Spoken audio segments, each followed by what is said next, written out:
Welcome, everybody, to the June 2022 textual study on the Bible and Beyond discussions. I'm your host tonight, Hillary Barner, and our presenter this evening is Dr. Shirley Paulson. Tonight, we're talking about demons, how the secret revelation of John saves us from ancient and modern demons. This is the second of a two-part series on this remarkable ancient book. People generally don't think about demons or believe in them today, but they were everywhere in antiquity. We'll consider the difference between the way the ancients dealt with problems that seemed beyond their control and the way moderns deal with smaller problems. Also, I want to remind you of our bonus again tonight. As we did last month, you are all welcome to stay after the discussion tonight for an extra 20 minutes of spiritual reflection called Transitioning from Head to Heart, led by Reverend Karen Hagan.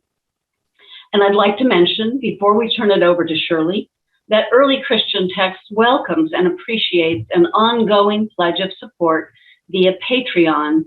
To encourage your Patreon participation, we've added a little incentive with a series of short video spotlights on the secret revelation of John. These are conversations between Shirley and her editor, Art Dewey, about the deeper issues in that ancient book. To gain access to this series and more, please go to patreon.com/BibleandBeyond to make a monthly pledge that's just right for you. Thank you so much. And now, Dr. Shirley Paulson. Oh, thank you, Hillary. What fun it is to gather with everybody who's curious and eager to have this conversation. It's just a real treat to get to be with you. It's interesting how each time we meet, we find a way to get into these lesser known ancient texts, and we inevitably run across something we never learned in Sunday school or our traditional training. And so tonight, we're going to be talking about demons. I don't think I ever had a whole Sunday school class devoted to demons before. So I'm imagining we're going to learn together a little bit more about these demons. What I think is odd about that is that they were all over the place in antiquity, and they're present in both extra-canonical and canonical, the Bible itself. We just don't know quite what to do with them in the modern world. So I thought it'd be kind of interesting tonight to open this up. First of all, it's not kind of the way we usually do things, but I want to start by opening tonight with asking your already impressions of what a demon is or was. So before we get into my more introduction of things, I thought let's just share a little bit. Now I think we have 44 people tonight right now. So what I want you to do is to just think about, what do you think a demon is? You don't have to have any prior knowledge, just what's your impression of a demon? I was just going to say it's an impulse. Impulse. That it leads you in the wrong direction. Okay, that's a helpful thought. See, I think I saw Joy starting to talk, but I didn't hear you, right, Joy? I think it's an evil force. An evil force, okay. I think William James could tell us a lot about them in terms of psychology. Suggestion, power of suggestion. Okay, that's helpful, yeah. I would say a demon is the voice of fear. Very interesting. Voice of fear. Yeah, okay. All right, so no more hands. Okay, well, you can always put your hand up or jump in and say things. This is meant to be a discussion, so don't hesitate. If you got something to say, just let us know. I think Hillary's going to be trying to watch to see where hands are going up, so you can help me know if someone wants to say something. So anyway, for those of you who have read The Secret Revelation of John, either my book of it, which looks like this, my new book, or else from the ancient text itself. Either way, if you started to read it, then you can't miss the fact that demons are all over the place. And it's not just this book. They're demons in the Bible, as I said, and also in many of the other texts, and they do kind of different things. That's why I was interested in your definitions of them, because they do tend to do different things. So anyway, when we take a closer look at the way people understood them in antiquity, it's not so far-fetched to think about how we deal with evil influences in our own lives too. So just to be clear about what demon or daemon would be in antiquity, in Greek, it was understood, you could understand it as an angel or a spirit. I've seen a couple of scholars say that the word spirit is probably the closest to a definition that we might use. For example, Bible readers would recognize in the book of Acts, and the evil spirit answered, Jesus I know, and Paul I know, but who are you? The man with the evil spirit leaped on him, and then leaped on them. And then in Luke, some women who had been cured of evil spirits and infirmities, Mary called Magdalene, from whom 7 demons had gone out. So those are some maybe more familiar uses of the term demon or evil spirits. What's important to think about here is that everybody knew about demons. Important people, enslaved people, rich people, poor people, Greeks, Romans, Jews, all of them faced the fear of the power of demons or daemons. So sometimes we read about how, or we think that, they just were kind of ignorant, or the lower class people get afflicted with these things. But these demons hit everybody. And then since few people kind of worry about demons, especially using that word today, we want to sort of think about how does that ancient kind of view of demons relate to our world today.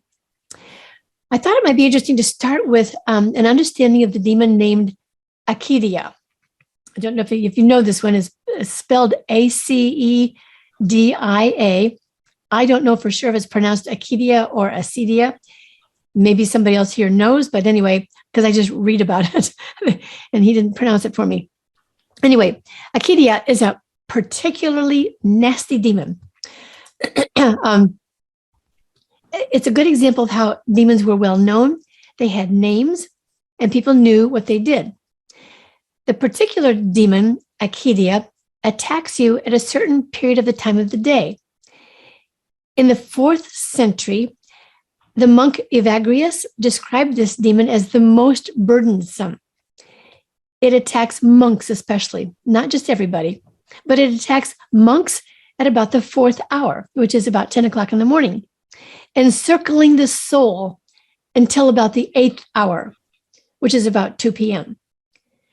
This is the demon that makes you feel tired and as if nothing is worth it. It makes you question what you're doing with your life. So I'm sure nobody's ever heard of that demon before. Whatever you do that's kind of quiet in the middle of the day, if you can't think anymore and you think you're not doing anything that's worthwhile, that's the demon Acedia. So now, what's interesting about this demon is that it's the same demon that you might be familiar with in the 91st Psalm. I expect a lot of you in this call are familiar with the 91st Psalm. So I'm going to read it for you. I think I can just do that this way.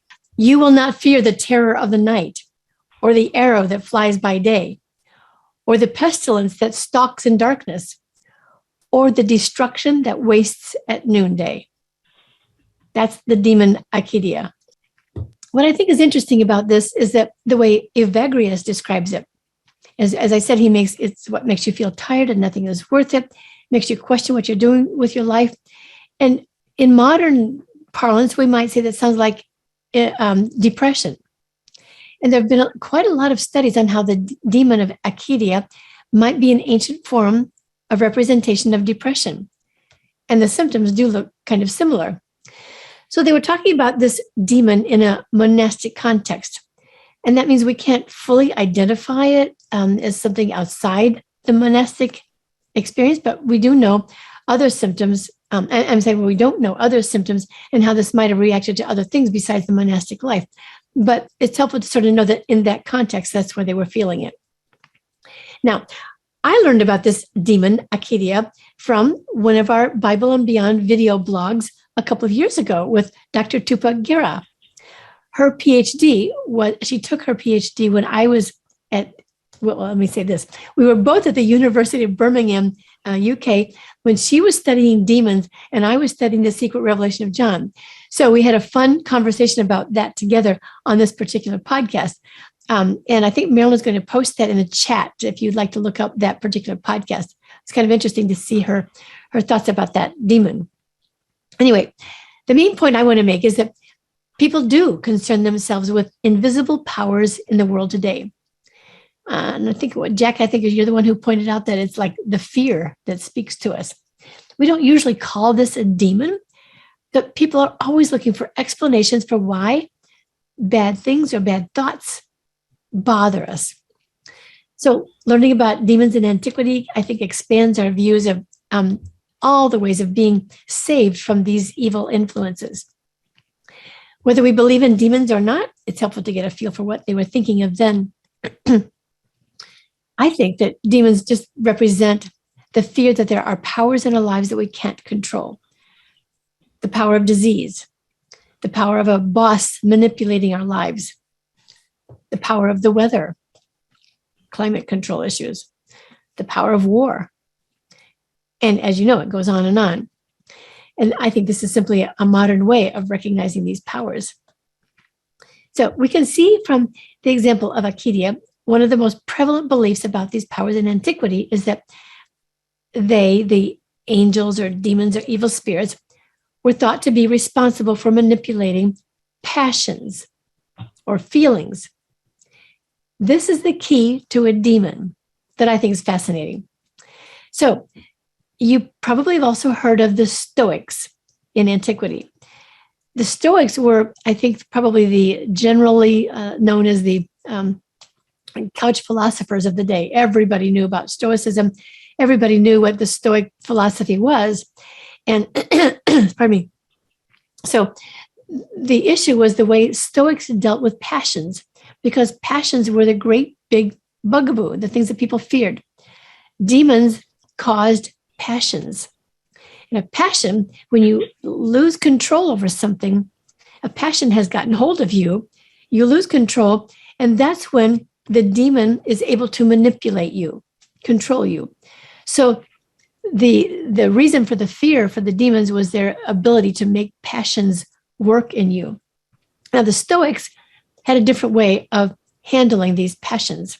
So, for example, a Stoic would behave like this. If someone brings you the news that your child has just died, the most important thing to do is to not allow a passion of grief to manipulate you. So you would say, I'm sorry to hear that. But then above all, you don't give in to passion. Because when you give in to a passion, you lose control. So there was already widespread belief that demons are responsible for disease because they govern the passions. So exercising a passion gets you in trouble, such as that you are now manipulated directly by that demon who can control your mind and your body. And once it has control of your mind, it can seduce you to all kinds of things that aren't true.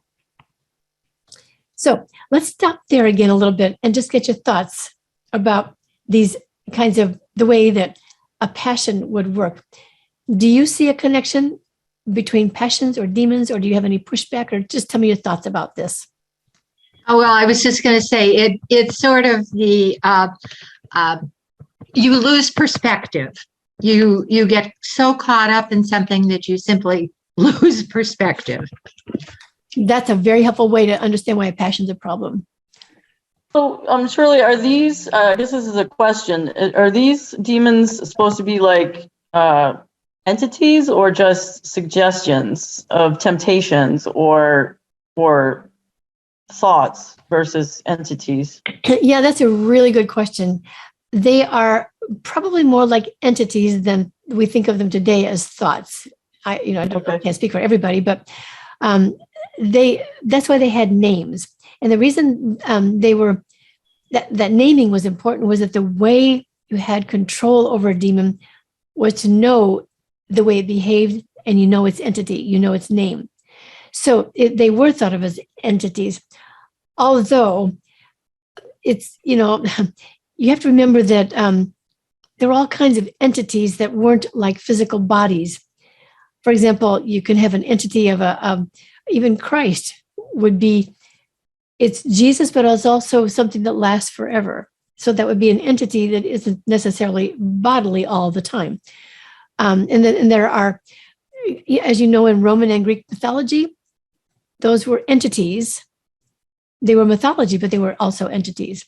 So yeah, that's a really good question to think about. And I think maybe one of the ways we've translated that in our modern world is to put it in the context of a thought.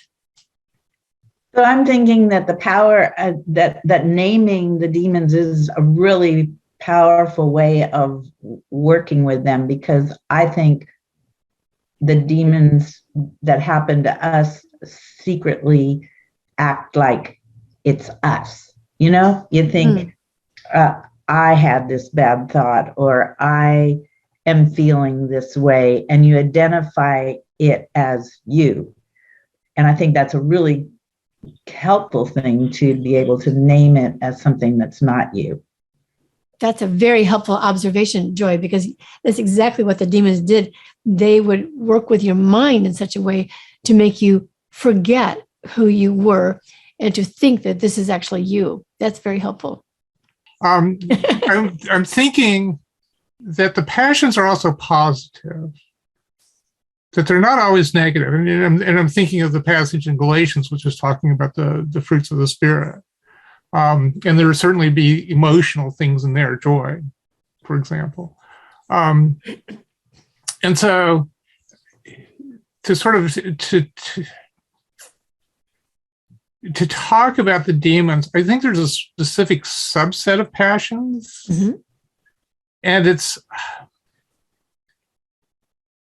I think for me, I tend to think of the demonic as that which pulls us into the physical realm and limits us to the physical realm and cuts us off from whatever the divine realm is.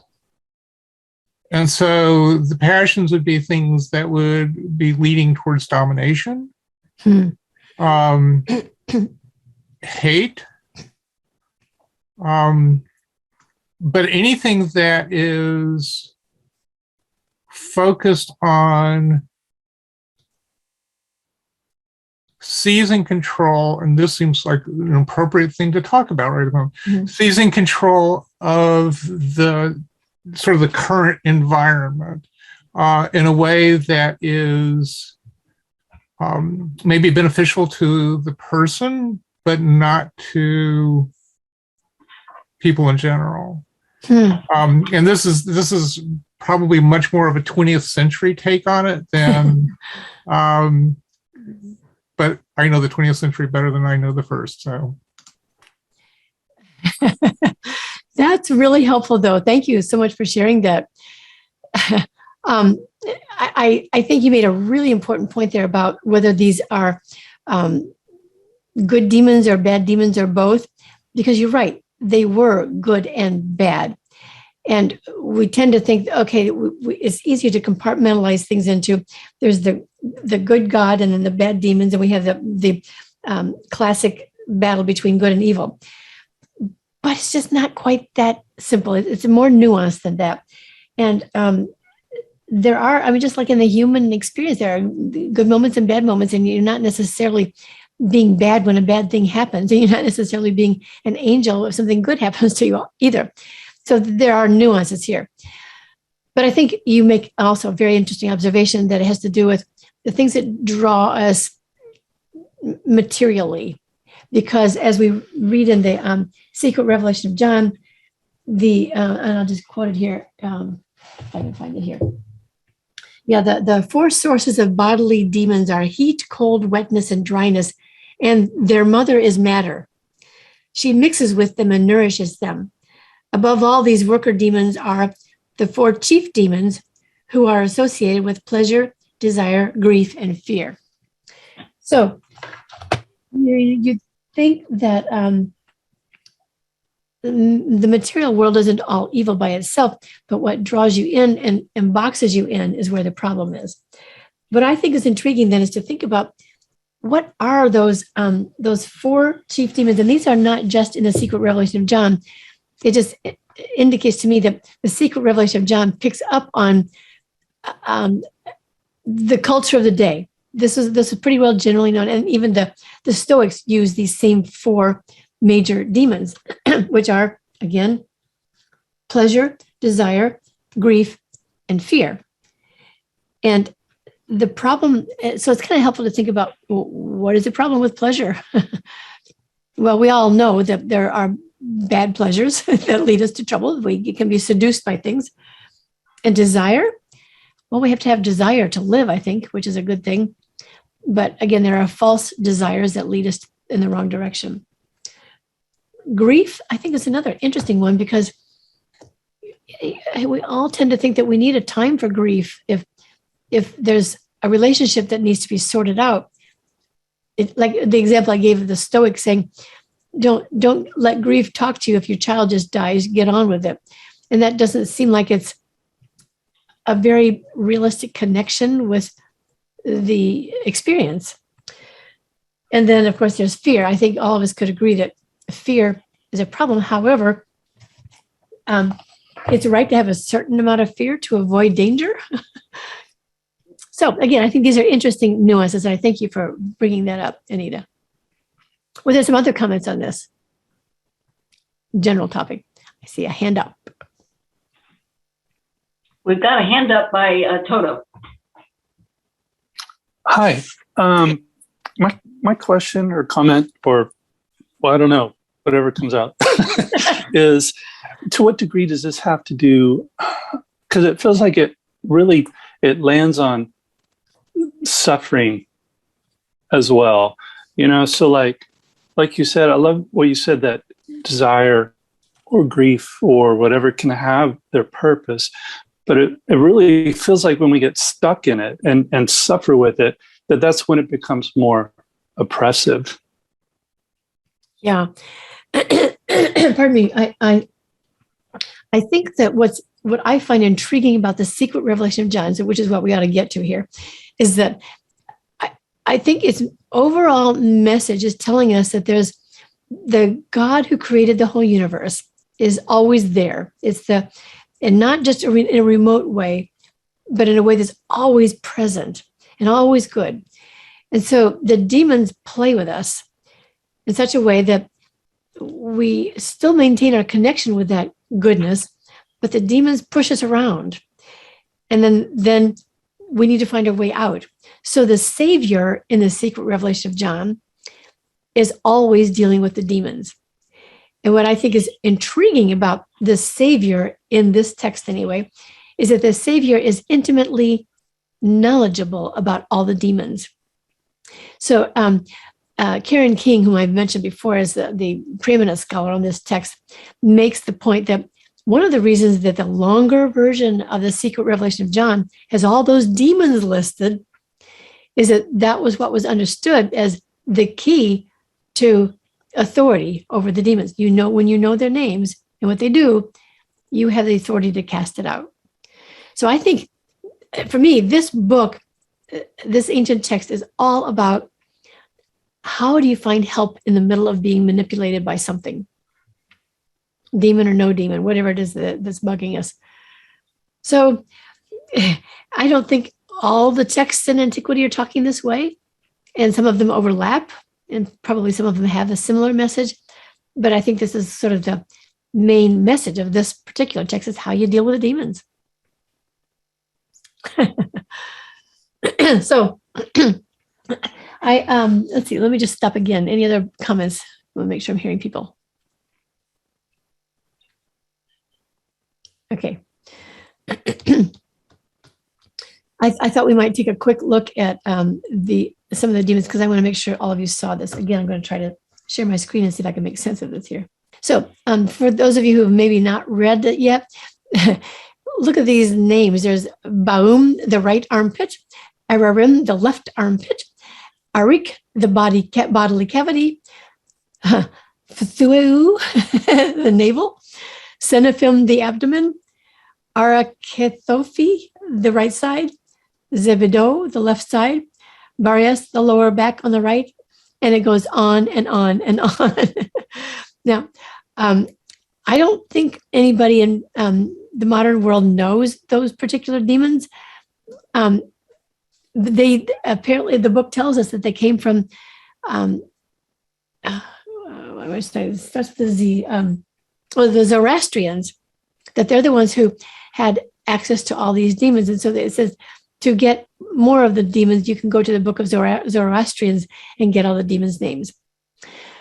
So now, I also wanted to point out to you this book. It's called The Greek Magical Papyri in translation. Kind of a big book. And it's an important book because this is a collection of all the known incantations against demons. So this is way beyond the secret revelation of John, but as we've said, the demons were just ubiquitous. They were everywhere. And everybody was dealing with demons in a different way. What I think is interesting about this book is that it shows how the variety of ways that different groups were dealing with demons. I will pick a random page because I don't have anything picked out, but just to sort of show you kind of how they work. Okay, here's one that's called Hermes' Ring, preparation of a scarab. Taking a scarab, engraved as described below, put it on a papyrus table and put under the table a clean sheet and olive twigs, scattering them about. And in the middle of the table, a small censer, burning myrrh and kafi, or whatever that is. Have ready a little fiance vessel in which there should be a salve of lilies or myrrh or cinnamon. And taking the ring, put it into the salve, having in advance purified it from everything, and burning on the censer the kafi and myrrh. Leave the ring 3 days, and then taking it from the table, put it in a pure place. Have at hand for the consecration pure bread and whatever fruits are in season. When you've made another incense offering on a fire of grapevine twigs, during the offering, take the ring from the salve and put it on. Anoint yourself at dawn with the ointment from it, and stand facing the sunrise and say the spell given below. This was how you prepare a scarab. Well, anyway, so you can see that these are very specific instructions on how you go about doing these particular kinds of healings. So what's interesting to me about that is that some of them are like senseless sounds. Like, I don't think, for example, here, I'll stick a picture. I open a random page here. I don't know if you can see that. See the sounds there? Those are just Dama, Minis, Aku, Chachi. Anyway, and there are just lots of different sounds that we don't really know what they mean. But these are all kinds of incantations. Speaking to the demon. Shirley, yes. Shirley, I think Helen wanted to say something. Great. Okay, thank you. Go ahead, Helen. I just had a couple of questions that are related. You talked about the sort of the mother of all demons, that this is sort of is matter. And that was associated with the feminine gender. And I wondered if the demons had genders, whether they're mostly feminine or masculine or whatever. I just wondered if that was an association that went with the demons. It's a really excellent question. I know that the major demon in the secret revelation of John, who is known as Yaldabaoth, is masculine. But actually, he is a chief of the demons, and he's a he, but not necessarily called a demon himself, even though he's a demon. So in other words, he's in control of the demons, and he creates demons, and he's a he. But the demons that, like I just read to you, those names don't seem to have any gender associated with them. And most of the way the demons act, again, don't have any particular gender associated with them. Now, I will say that some of the trouble is sort of equally gendered, I would say, because Sophia gets in trouble for her disobedience and forgetfulness. And Yaldabaoth is arrogant and also forgetful. So those forces that get in trouble are also gendered, but they're not necessarily the cause of it. So as you said, the mother of all demons is the only gendered identity that I can think of that talks about the gender of a demon. And I don't know if she's a demon either, because she's the mother of the demons. So can't really tell. So that's an interesting question. Another one, go ahead. Or you're on mute, so unmute yourself. Helen, unmute yourself. I can't hear you. Yeah. Sorry. You talked about some of the remedies for the demons, and they sound like sort of a primitive medical kind of approach to things. Right. And I wondered if that was sort of a incipient phase of the development of medicine too, because demons are medicine. They get rid of pathogens, which are demons. Yeah. That's another excellent question to think about. The relationship between medicine and matter and the casting out of demons. If you're familiar with the probably the most important healer of the antiquity would be Asclepius. He was known as far away as Egypt, all over the Mediterranean area, and he was the dominant. He was generally known as the dominant healer for about 1,000 years, and Jesus appeared in the midst of this. But still, Asclepian temples were all over the area. And an Asclepian temple would be a place where people would go seeking healing. Usually they would spend the night and wait for a vision to come for the demon or the healer, whatever the healing god would come. And you would have an experience in the middle of the night where you wake up healed, and then you write your testimonial on the wall of the temple and then leave. So that was kind of the tradition for the way Asclepian temples would work. Interestingly enough, with Asclepius, sometimes Asclepius seems to be exercising very much of a materially based medicine, just like we read about and that Helen points out. And sometimes Asclepius is using only mental means through prayer. So that's the same healer, but using different techniques. What I find interesting about this blur of techniques of healing is that almost everybody accused someone of doing something differently from them as being a magician. If they don't like what you do, then you're a magician. But if you have the special ability to heal, then you're not a magician. You have the real healing, but they're all different from each other. Jesus was one of those who was accused of being a magician. Now, the Jesus followers did not consider him a magician. They thought he was Christ. But Jesus' followers called other people, Simon Magus, the magician. He's called a magician because he doesn't heal the right way. And so the followers of others would call Jesus a magician for the same reason, that he doesn't heal the way they heal. One of the ways that Jesus is known to have healed that's different from others is that unlike most of the incantations in this book, Jesus didn't tell God what to do. Other healers told the gods what to do. So this is a kind of a different healing technique that Jesus was using, how to go about healing by obedience and listening to the guidance from God rather than telling God what to do. So great question, great comments, Helen. Thank you. Any more? All right. I'm just going to say, at one of the sanctuaries for Asclepius, or whatever his name is, they had, when the people were sleeping at night, the attendants would come around to where they were sleeping and whisper suggestions of how that you are well, you are healed, whatever. So it's also like using a power of in a way suggestion, but also subconscious type of approach of trying to heal people. That's such a helpful way for us to think about that. Is your name DJA or do you have another name? Diana. Oh, Diana. Okay, very good. Thank you, Diana. That's very helpful to think about the way the suggestions were, the way a demon would, with the way they would respond to a demon bite with the suggestions. Shirley, Danny has his mic open. Oh, good. Thank you. Go ahead. Hi there, Danny. I'm ready to roll here. I just had a quick question. In the Bible, it said Jesus, casts out demons. And then, of course, today in the Roman Catholic Church, they have exorcism.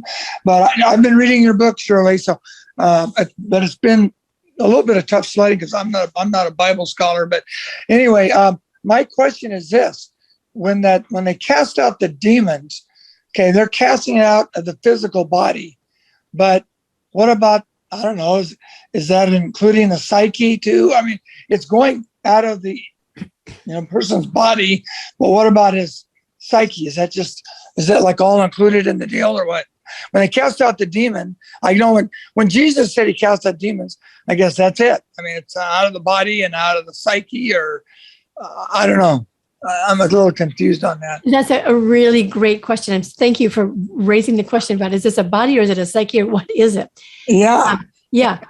Yeah. So interestingly, the way the secret revelation of John talks about a human being is in three parts. There's the material part, the psyche or psyche, and then the spiritual part. And so when a demon leaves, it's leaving the psyche, or the sort of in-between part, or the psyche, the soul, the thoughts. And it leaves you free to be on your spiritual side. So it liberates you. So the interesting thing about a demon, and that's what I think is so fascinating about that long list we looked at, is that they tend to make you think that part of your body is manipulated by the demon.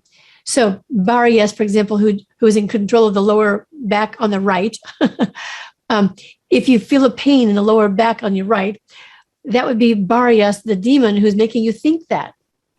So when you cast out that demon, the demon is gone and can no longer manipulate the feeling on your lower back. So they're all, what I think is, again, so intriguing about these demons is they tend to make you think about the relationship between your thoughts and the way the body is responding.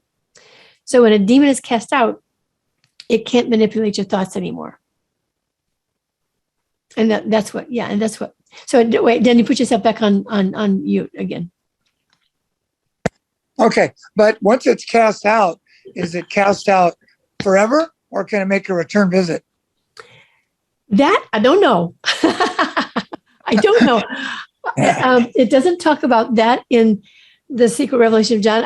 I get the feeling that once it's cast out, the Savior has demonstrated dominion over it, so it can't bug you anymore. Probably forever then. Yeah. Okay.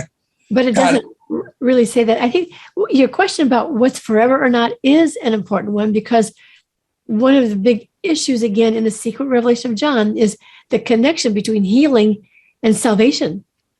So salvation does tend to be a forever thing. Like you've worked out all your issues with the demons or whoever's bugging you, and you're saved not just from sin, but from all the things that would bother you, to hurt you, whether it would be an accident or a disease or a Roman ruler who's going to crucify you. Whatever it is, you're saved from all those things. And that's one of the story of the Savior in the secret revelation of John. Okay. So, great question again. Yeah. Okay. All right. Thanks, Shirley. Yeah, thanks. Oh, yeah. I have another quote I wanted to share with you, which is, and I'm going to bring up the screen. I think it's easier to read it. So hang on here. I'll get you. Okay. This is a quote from a scholar who knows the early Christian text really well. This is by Michael Williams, and he's talking about understanding the way the demons worked. And I think this quote is helpful. He says, the instability excited by the archons, which were the rulers and demons, takes its characteristic form in the churning nausea of de-seated passions. I don't think that was meant to be too easy there, but anyway, I think it's supposed to be defeated, in fact. I think that's the way it is. The nausea of defeated passions, grief, fear, desire, anger, etc., as difficult to root out as ingested bacteria. These turbulent passions aroused deep within the individual had to be eradicated in order for one to be perfect and therefore immovable. So what's interesting about passions here is that it's a stirring, it's an agitation. And the goal of spiritual authority and health and wholeness in antiquity was this word here, immovable. So immovable was the way, in fact, you find that in Psalms, you talk about, be still and stand in front of the Lord, and God brings quiet and calm. So there's a lot of emphasis on being still in antiquity. So the passions make you agitated, and that's what stirs up, pulls you away from your natural state of being at peace or being calm, being still. And so, again, I think it's interesting to think about how they understood passions to operate, and then what the Savior would do to solve the problem of a passion. Okay, let's see. I could go on, but let me stop again. Any other comments or questions about the passions and the stillness or immovable generation before I go on? Anita's got her hand up. Okay. As you read that, I started being really struck with the concept of trauma. And the thinking now that people go back, like PTSD, like people go back and relive the traumatic situation. And so there's this real sense of, in some ways, moving between time periods in what's being experienced. And I'm thinking also of, from, after Jesus, before Christianity, the emphasis on the amount of trauma in the Roman culture at that time. Yeah. That for most people, trauma would be just sort of a daily occurrence. And so it just sort of raised the question of maybe the connection between trauma, because I know that in some of the ways of treating trauma are very much sort of like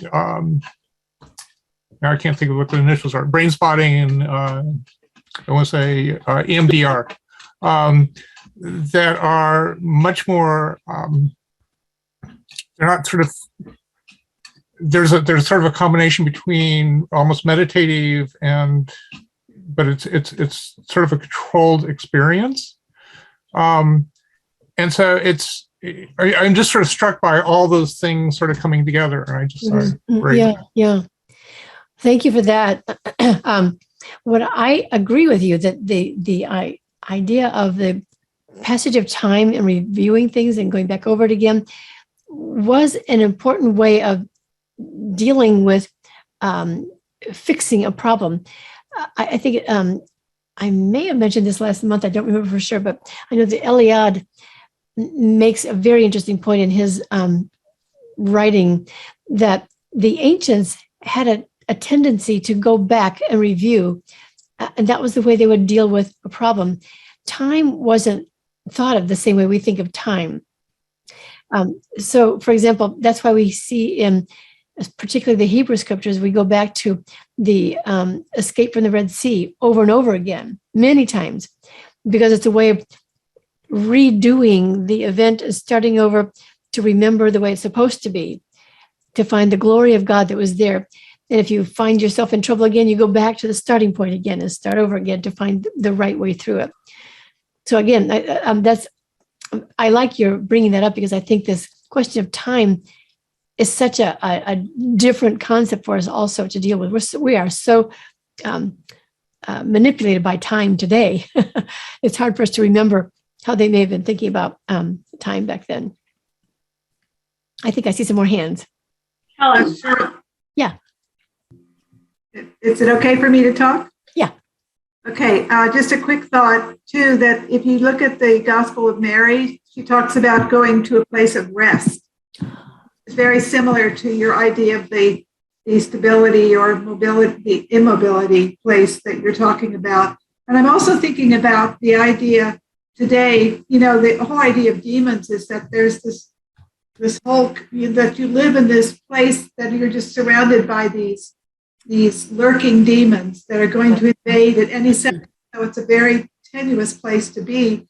But I'm thinking of the computer and as our present day demons, that they're out there just ready for you to just do the wrong thing. And when I get in any way invaded by demons in my computer, I get very unstable and emotional about it. So, it's a very modern analogy. And then I thought too of Paul talking about principalities and powers as a way of talking about demons in his world. Thank you so much, Helen, for bringing both the examples of antiquity and examples of today, because that's the way I think it is so helpful to understand these demons, is that we do relate to them. I mean, I probably, your computer demons are familiar to many of us. We may even name them sometimes. I don't know, but you're right. And then how do we find answers? We need to find that kind of stillness. Thank you. And I see another hand up with Jack. Jack has a hand up. Go ahead, Jack. Yeah, I was thinking that if we're going to consider demons as allegory for human experience and passions and even to a point trauma, then we have to also remember that these are vital and important parts of the human experience. They're not things that we should or could look to exclude, so that maybe we need to consider that it becomes demonic behavior when it's to the exclusion of all the other experiences, right? When it's not stillness, like repose, like Meister Eckhart might say, but when it's immobility, because we're held down by one experience at a time. Very interesting observation there, Jack. Yes. I think that what I like about what I'm hearing from all these conversations tonight are that you are connecting it with the reality of human experience. This is not esoteric, floating around in the sky kind of theory. It's really about the human experience. Thank you so much for that, Jack. And I see another hand. Sarah. Oh, Sarah. Tonight, right after this program that we're in right now, our local PBS station is starting a Ken Burns 2-part series about mental illness today. Huh. And on the news tonight, they had a segment where the news reporter was interviewing some of the people that were involved in that. And it's so fascinating how their discussion was so much like the discussion we're having right now, with the varieties of approaches toward understanding what's wrong with the people and helping them from a matter point of view or from a thought point of view. It's something that we all might want to tie into at some point. Yeah, again, thank you. That's another really important and helpful connection with a real experience. What I love about what's happening tonight is that you are making this text come alive in the modern 21st century world. That's why I'm excited about these texts, because they are so relevant. I think they're deep, deep thoughts. And if we can appreciate what's going on in antiquity in a way that brings it alive now, we can almost look at it dispassionately, but in a helpful way. Like, it's not about our arguing over some other church's doctrine. It's really thinking about ideas that are useful to all of us in our contemporary world. I'm watching the time, and I want to. Shirley, we have one more person who's got an open mic. It's Katie Brown. Oh, good. Hi, Katie. Let's hear it. Hi, Shirley. I really love your book. I've only read it once. I will have to read it many times. What I really appreciated was when you talked about the major gems, the 3 major gems. The second one, which seems to be the one we're really dwelling on tonight, which the second being that evil is an important counterfeit or fraud. The first being that God is both loving and omnipotent good. And then the third being the experience of healing is an essential element of full salvation for everyone.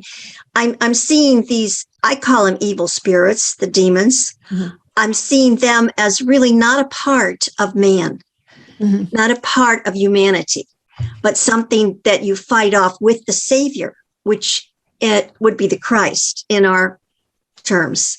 Yeah. And I really like everything I'm seeing. And I'm not afraid of the demons. The ones you mentioned, the 4, we all have to fight the grief, and the disease, pleasure, and fear. Fear being one of the biggest ones in my thought that we have to fight off. But that's not really us. We can see it as separated from us. I don't know if they put the demons in the people? It seems like they were more outside of the people. Yeah, that's a very good point about whether they were inside or outside. And thank you for your sharing of your appreciation of the gems, Katie. But that's a very important point about whether they were inside or outside of us, because the way the story evolves is the chief ruler who's telling the demons what to do. You can sort of envision him creating this human being lying flat on the ground, putting all the different pieces together, and he can't move. He is not animate. So the demons have to try to find a way to put the spirit in him so that he can be animated. So the way that demons work with you is outside of you, trying to stir up your passions.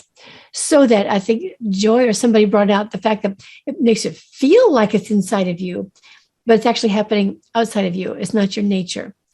So what the healer is doing, or the savior is doing, is saying, remember your roots. Remember, you're not lost. And the way that the savior works at the very end of the book is to say, I went down to the lowest hell to find you and to remind you who you are, that you're not stuck there. And even in that chapter that I had you read for today, I said, when it said Adam became a mortal person, and the first one to become estranged from himself. But the light that had hidden inside Adam remains hidden within, where the demonic powers cannot detect it. It continues to work for Adam and will awaken his thinking. So the demons can only go as far as we actually allow them to go.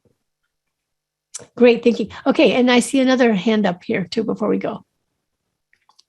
I just wanted to say, I think also we should realize that those around us that seem to be causing our problems are not the ones that are causing our problems. Oh. And not to personify our problems as individuals, but to recognize they have nothing to do. If they have nothing to do with me, then they have nothing to do with anybody else either. That's a powerful thought. It's interesting, in the secret revelation of John, where Adam and Eve are troubled because of the way the demonic forces have been working on them. And what's so interesting about their relationship is that they heal each other rather than being each other's cause of evil. So in other words, Eve doesn't blame Adam, Adam doesn't blame Eve, but by being there together, they recognize in themselves their own goodness because they can see it in the other.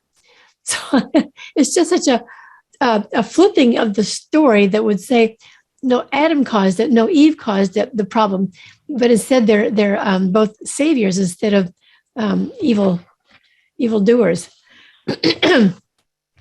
All right. Well, I want to, this has been fun. Can you tell I'm having a good time? I love being with you on this. Next month, it turns out that I'm going to be with you one more time. Hal, who's usually with us, is going to come back probably in August. Not sure, but he had something come up in July, so he won't be with us. So I'm going to be talking next month about the connection between abortion and the dialogue of the Savior. So if you're not familiar with the dialogue of the Savior, that's the one we'll be talking about next time. And I think it's going to be a kind of a fascinating connection between the issues of abortion that we're talking about today. Of course, they didn't talk about abortion in the first century that way, but I think as we've seen tonight, we can make connections that are really helpful to us. So again, any other comments or questions before we turn it over to Karen? All right. Thanks, everybody, for your participation. This was the June 2022 textual study on the Bible and Beyond discussions on how the secret revelation of John saves us from ancient and modern demons, led by Dr. Shirley Paulson.